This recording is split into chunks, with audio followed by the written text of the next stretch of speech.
नमस्कार, मैं हूँ शिवम भट्ट। आपका स्वागत है लाइव हिंदुस्तान में।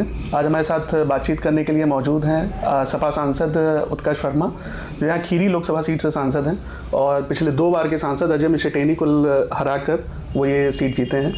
और आइए विस्तार से उनसे बातचीत करते हैं। उत्कर्ष जी, स्वागत है आपका हमारे चैनल में जी। अभी जून में आप सांसद बने हैं पहली बार, और इससे पहले आप विधायक रहे हैं यहाँ के। मैंने 1-2 क्लिप आपकी देखी जो इधर सोशल मीडिया पे काफ़ी वायरल हुई। आपने मानसून सेशन में यहाँ लखीमपुर के जो लोकल इश्यूज़ हैं वो उठाए थे, जैसे रेलवे का है, डॉक्टर का है, अस्पतालों का है। तो आपको कहाँ तक सफलता मिली इसमें, या अभी आप इसको कहाँ तक ले जाएंगे?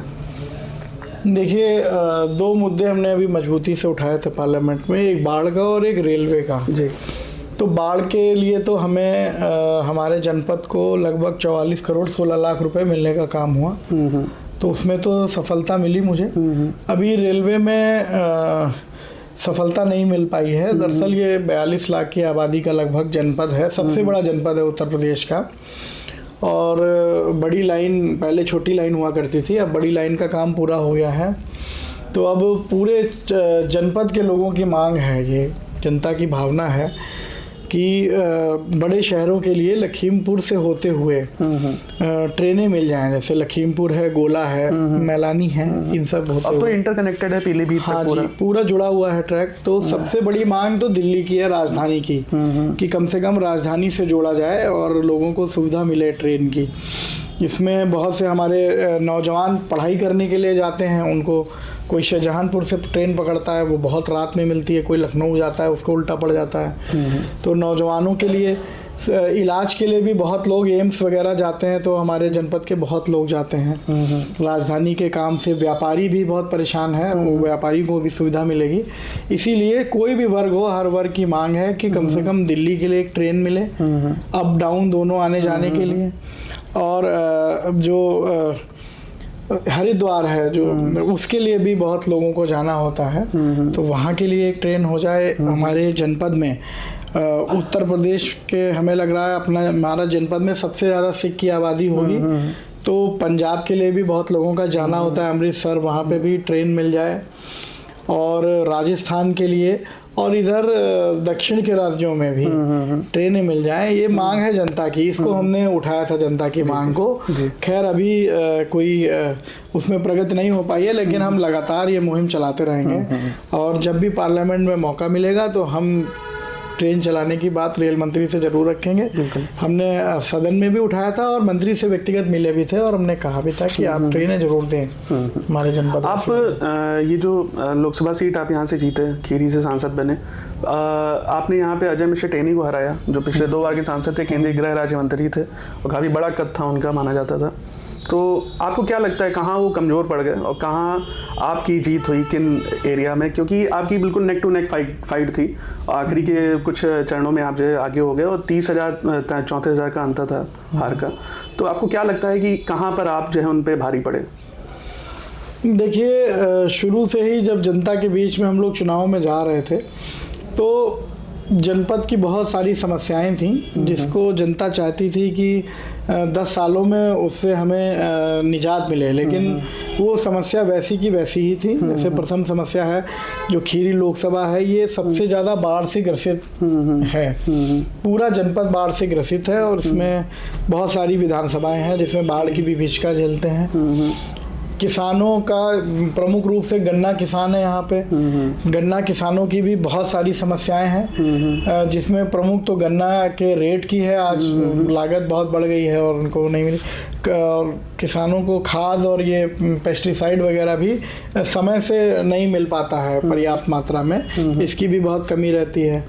बाढ़ में मुआवजे की बात आती तब नहीं मिलता थी, कई जगह बंधों की मांग नहीं। तो क्या इन सब चीज़ों पे अभी तक काम किया नहीं जा रहा था इनकी तरफ? देखिए, काम उस तरह से नहीं होता है कि इसको रोकथाम के लिए काम नहीं होता है। जब बाढ़ आ जाती है तो उससे जो नुकसान हो रहा होता है उसको तत्कालीन रोकने के लिए काम होता है, लेकिन इसका एक स्थायी निदान होना चाहिए जो जनता आप चाहती है।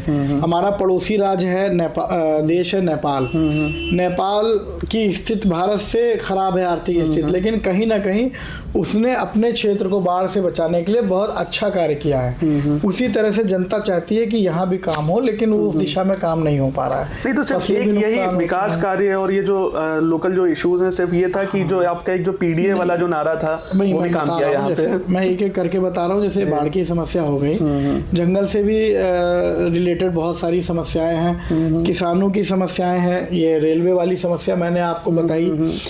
अपना हमारा जनपद इलाज के मामले में भी बहुत पीछे होता चला गया है। बिल्कुल। कहीं भी एक तो बड़ा जनपद है तो दूरस्थ इलाके में इलाज की कोई सुविधा नहीं है, तो एक ये भी समस्या बहुत बड़ी थी जिसपे कोई काम उचित नहीं हो पाया। सड़कों पे काम नहीं हो पाया, सड़कें भी बहुत बुरी तरह से खस्ता हाल में हैं, क्योंकि बाढ़ का एरिया है तो बहुत ज़्यादा यहाँ पर पुलों की मांग है, नदियों पर लोगों को घूम के आना पड़ता है, उस दिशा में कोई काम नहीं हो पाया। एक किसान कांड हुआ था, किसान की भावनाएं आप जानते हुए हैं कि किस तरह से मंत्री के बेटे उसमें इन्वॉल्व हुए और 3 किसान 5 या 6 लोग शहीद हुए उस घटना में, तो वो भी एक लोगों का बहुत बड़ा रोष था। और दूसरा जो अब चुनाव के वक्त भी आपने वीडियो देखा होगा, जो मंत्री जी का बिहेवियर था, लोगों को गाली दे देना या इस तरह से ट्रीट करना, इसका भी एक बहुत बड़ा असर था। पुल से हमें याद आया, एक जो लोगों में गुस्सा है सबसे ज़्यादा जिस चीज़ को लेके, वो है जो लखनऊ जाते समय जो हर गाँव में एक ओवरब्रिज पड़ता है, पिछले करीब 10 साल से बन रहा है, वो अभी तक बन के नहीं तैयार हो पाया है। इसको लेके इस दिशा में आपने कभी कोई देखिए, हमने बाकायदा इस पर जो इससे संबंधित अधिकारी थे उनसे हमने बात किया था कि रेलवे का जो काम है, जो ट्रैक के ऊपर का जो स्पेस होता है उस पर रेलवे काम कराता है और कहीं ना कहीं रेलवे काम नहीं करा पा रहा है समय से, इस वजह से वो पुल बाधित है।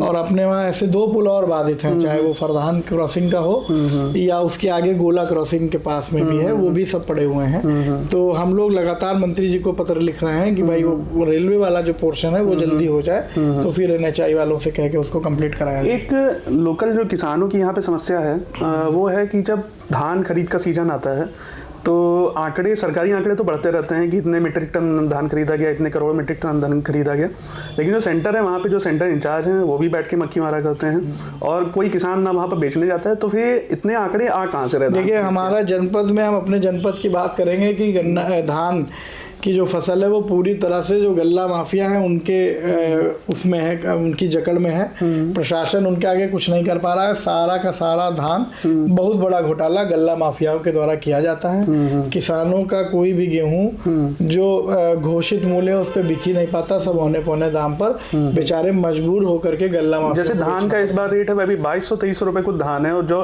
आप किसी भी धान वाले किसान से को पकड़ लीजिए, वो उसका धान मैक्सिमम से 1500 या 1700 में गया होगा, बहुत मुश्किल से, वरना शुरुआत में तो 1200-1300 रुपए से भी ज़्यादा नहीं जाता है। अभी लखीमपुर अपना सुर्खियों में रहा अर्बन बैंक वाला जो विवाद हुआ था, आपको क्या लगता है जो उसमें पीड़ित थे, जो सदर सांसद थे, जो सदर विधायक थे योगेश शर्मा, जो पीड़ित थे और जो विरोधी पक्ष था, दोनों एक ही पार्टी के थे और उनको लेके काफ़ी अखिलेश जी ने भी ट्वीट किया, आपने भी उनके लिए समर्थन में अपनी आवाज़ रखी थी, तो क्या लगता है इस विवाद की क्या वजह है और कि पार्टी में ही आपस में 2 धड़े बने हुए हैं जो आपस में एक दूसरे से मारपीट कर रहे हैं?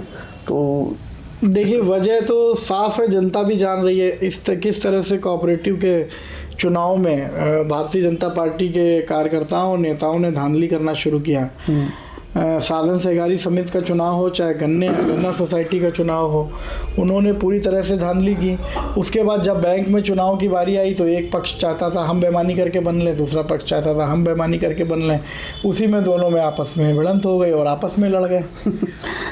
कल उपचुनाव के नतीजे आए हैं उत्तर प्रदेश में और इसको लेके अखिलेश जी दावा कर रहे थे कि पूरी 9 की 9 सीटें हमारी होंगी, लेकिन वो आप लोगों की इच्छा के अनुरूप नहीं रहा, सिर्फ क्या कहते हैं सीसामऊ और करहल ये आपके पक्ष में गया है। कुंदरकी का उपचुनाव अगर खास तौर पे सबसे ज़्यादा चौंकाने वाला है, वहाँ पर 65% मुस्लिम आबादी है और वहाँ पर भाजपा 1,44,000 के अंतर से 1,25,000 के अंतर से जीत रही है। तो इस पर आपको क्या लगता है, कहाँ पर आप लोगों से कमी रही, सपा की तरफ से कमी रही या पीडीए की तरफ से कमी रही? देखिए, पीडीए का फॉर्मूला उसको पूरी उत्तर प्रदेश की जनता ने अपना लिया है। भारतीय जनता पार्टी को कोई वोट नहीं देना चाहता, इसीलिए इस चुनाव में, ये जो उपचुनाव हुए पूरी तरह से ये धांधली का चुनाव, ये पुलिस वालों का चुनाव था। आम वोटर को मतदान न करने देना, उस पर दबाव बनाना, नाजायज़ दबाव बना अनियंत्रित करके पूरी तरह से बेईमानी से चुनाव हुआ है। नहीं तो कुंदरकी में जो इतना बड़ा वो जीत का मार्जिन है 1,25,000 वोटों का, ये धांधली से इतना हो सकता है आपको लगता है? प्रशासन और जब पूरी तरह से मिला हुआ हो तो कुछ भी हो सकता है। आपका जो इंडिया गठबंधन है उसका एक प्रमुख घटक दल है उद्धव शिवसेना, उद्धव गुटवाला जो है, तो उसके सांसद हैं संजय राउत। उन्होंने कल कहा कि हम ये नतीजे मानते ही नहीं हैं। भाजपा को कैसे 135 सीटें मिल सकती हैं, शिंदे को कैसे जो है 60 सीटें मिल सकती हैं। महाराष्ट्र के चुनाव में उन्होंने कहा था ये पूरी तरह से ईवीएम हैक की गई है। जबकि वायनाड में जो है प्रियंका गांधी करीब 4.5 लाख वोट के अंतर से जीती हैं। झारखंड में इंडिया गठबंधन की सरकार बनी है। तो ये कंफर्टेबली कैसे ईवीएम पे मतलब आरोप लगाना आपको लगता है सही है कि जहां हारे वहां पर ईवीएम खराब है, जहां पर जीते नहीं, ऐसा नहीं है। देखिए बहुत बड़ी साजिश है जी। बड़ा राज ले लिया बेईमानी से, छोटा राज छोड़ दिया जिससे कि बेईमानी भी ना खुले। एक अखिलेश जी जब मुख्यमंत्री बने थे और मतलब उनकी एक छवि एक पढ़े लिखे नेता की है कि वो टेक्नोक्रेट हैं और टेक्नोलॉजी में बहुत विश्वास रखते हैं। दूसरी ओर वो जब बात करते हैं तो पीडीए की बात करते हैं कि हम पिछड़ा दलित अल्पसंख्यक। 1986 में जब सपा बनी थी तो वो भी पिछड़ा की राजनीति के लिए ही बनी थी। तो आपको लगता है कि एक आधुनिक दौर में जब आपका 50 और 60% वोटर युवा है तो आपको ये सब फॉर्मूले काम करेंगे? आपको लगता है पिछड़ा दलित अल्पसंख्यक या पिछड़ा दलित आधा आबादी जो आप लोग लेके चलते हैं नारा, ये टेक्नोलॉजी? देखिए अखिलेश जी जब मुख्यमंत्री थे तो उन्होंने दोनों चीज़ें साबित करके दिखाई। जब उन्होंने मौका मिला, मुख्यमंत्री का पद उन्होंने संभाला, तो 5 साल में उन्होंने बहुत काम किया उत्तर प्रदेश का। इतना ज़्यादा काम कभी किसी भी मुख्यमंत्री के कार्यकाल में नहीं हो पाया था। तो उन्होंने ये साबित किया कि वो पढ़े लिखे हैं और पढ़ा लिखा जब किसी पद पे बैठता है तो विकास की एक अलग ही दिशा होती है। उस दिशा में काम किया, उसको लोगों ने सराहा भी। यही बात पीडीए की हमारी पार्टी का नारा है, जो समाज में आज जो विभाजन भारतीय जनता पार्टी कर रही है कि बहुत से लोगों को, चाहे पिछड़े हों चाहे दलित समाज हो, जिनका वोट तो वो हर बार लेने की कोशिश करते हैं, लेते भी हैं, लेकिन जब उनके हक अधिकार की बात आती है तो कहीं ना कहीं भारतीय जनता पार्टी उनका अधिकार छीनने की बात करती है। इसलिए हमारे राष्ट्रीय अध्यक्ष जी उनको आगे बढ़ाने का काम कर रहे हैं। इसलिए पीडीए के तहत काम कर रहे हैं कि सबका विकास हो, हर वर्ग का विकास हो, कहीं किसी की अपेक्षा ना हो। एक जो झारखंड और महाराष्ट्र में जो चुनाव जीतने के पीछे कल जो एनालिसिस हो रहा था उसके पीछे वजह बताई जा रही है कि लोगों ने यहाँ पे वादों से ज़्यादा कैश बेनिफिट को जो है तरजीह दी है। कि मतलब लाडली बहन योजना या लाडली भाऊ योजना जो महाराष्ट्र में थी, प्लस जो झारखंड में जो कैश बेनिफिट के जो वादे किए गए जेएमएम की तरफ से, तो मैया सम्मान योजना करके उनकी तरफ से थी। तो आपको लगता है कि एक राजनीति में नया शिफ्ट है कि अब लोग जो है उनको कैश चाहिए, मतलब उनको वादे नहीं चाहिए आपसे गोलमोल कि हम ये करवा देंगे वो करवा देंगे, आप उनको कैश बेनिफिट दीजिए, आप उनके अकाउंट में हर महीने चाहे 2,000 रुपये भेजिए तो वो आपको वोट देंगे, नहीं तो नहीं देंगे। ये आपको लगता है राजनीति में नया शिफ्ट है? नहीं है, ऐसा नहीं है कि बिल्कुल इससे डिनाई नहीं किया जा सकता है। सभी पार्टियां करती हैं, विशेष तौर से भारतीय जनता पार्टी जिसने उत्तर प्रदेश में 2 बार सरकार बनाई। अगर हम बात करें उत्तर प्रदेश की तो फ्री राशन की वजह से भारतीय जनता पार्टी को लाभ होता। तो यहाँ पे एक आप बोल रहे थे कुछ? हाँ, तो ये भारतीय जनता मतलब हर राजनीतिक पार्टियां जब भी सरकार बनती है तो जो अंत्योदय में जो आखिरी पंक्ति में लोग खड़े उनको लाभ देने के लिए योजनाएं चलाती हैं। उस योजनाओं का लाभ चुनाव में भी मिलता है। एक अभी हमने खीरी की बात की, यहाँ पे टेनी की हार की क्या वजह थी। एक सिर्फ मोटा मोटी अवध क्षेत्र की आप बात लीजिए तो अवध क्षेत्र में जो कुछ एक बड़ी बड़ी सीटें थी, लखनऊ हो गया और 1-2 सीटें हो गई, इनको छोड़ के भाजपा लगभग सभी सीटों पे हारी है। आपका हमारे यहाँ लखीमपुर खीरी की बात करें तो यहाँ पर खीरी और धौरहरा दोनों सीटें भाजपा के हाथ से गई, सीतापुर चली गई, अयोध्या चली गई। तो आपको क्या लगता है कि इतना बड़ा चेंज कैसे हो गया कि जहाँ सारी सीटें उनके पास थी अब उनके पास एक भी सीट नहीं है अवध क्षेत्र में खास तौर पे?